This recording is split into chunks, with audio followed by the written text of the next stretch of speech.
There's a chart I saw recently that I can't get out of my head. A Harvard business professor and economist asked more than 5,000 Americans how they thought wealth was distributed in the United States. This is what they said they thought it was. Dividing the country into 5 rough groups of the top, bottom, and middle 3 20% groups, they asked people how they thought the wealth in this country was divided. Then he asked them what they thought was the ideal distribution. And 92%, that's at least 9 out of 10 of them, said it should be more like this. In other words, more equitable than they think it is. Now that fact is telling, admittedly, the notion that most Americans know that the system is already skewed unfairly. But what's most interesting to me is the reality compared to our perception. The ideal is as far removed from our perception of reality as the actual distribution is from what we think exists in this country. So ignore the ideal for a moment. Here's what we think it is again. And here is the actual distribution. Shockingly skewed. That was a part of a YouTube video titled Wealth Inequality in America, and it's been seen by quite a few individuals. Admittedly, the video is not perfect and has its critics. Nonetheless, its impressive visuals convey a powerful message. The United States of America is not equal. This inequality is not just in the shape of how much money one has. That can change over time.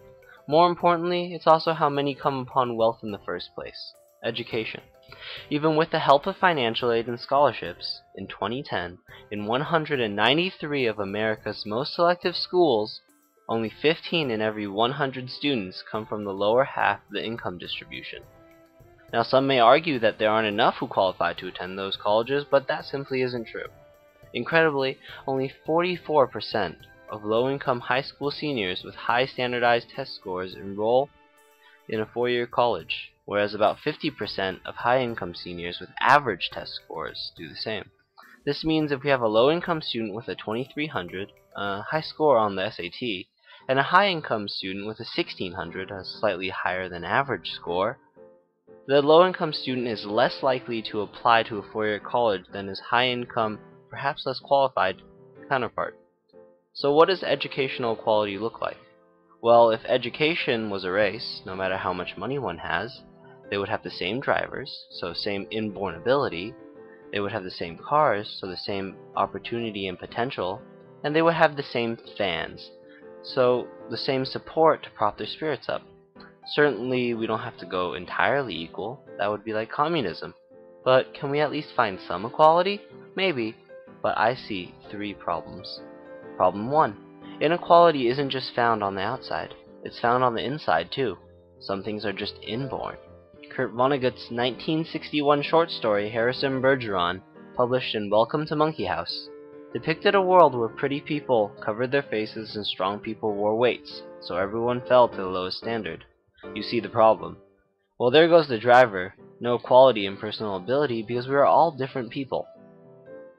Problem 2. Arthur Brooks, the president of the American Enterprise Institute, said, "In America we stand for equality of opportunity, not equality of outcome." That means the same rocket, education, no matter how much money one has. And that would be cool, right? Except reality looks a little more like this. The same teachers aren't going to work here as in a rundown school in a low-income area. The schools are not going to provide the same courses, and the conditions of the neighborhood will affect the amount of extracurricular activities kids have access to. And there goes the car. No equality of opportunity. Problem 3. The United States is unique in that it has an unprecedented number of laws meant to curb bias. How is this a problem? Well, having laws to prevent racism means that some entering society already have entrenched ideas of inequality, thereby affecting their perception and therefore treatment of others, leading to these laws.